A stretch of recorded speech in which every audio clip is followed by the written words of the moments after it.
Ganito po kasarap pagmasdan ang ating mga anak at mga bata na maglalaro sa napakagandang lugar.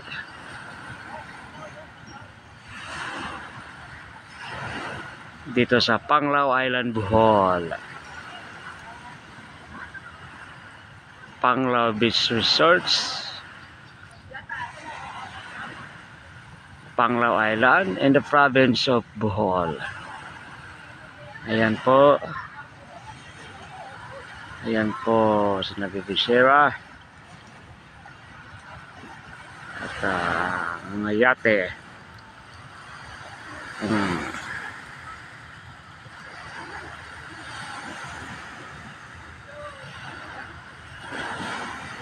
Kapag kayo po ay mamasyal dito sa Bohol, huwag niyong kaligtaan ng pumunta dito sa Panglao Island. Ayan, may mga sexing babae dami. Mamaya lalong madami dito mga babae. Okay, bye bye na muna mga kajami. Watch out for my next video. Bye bye.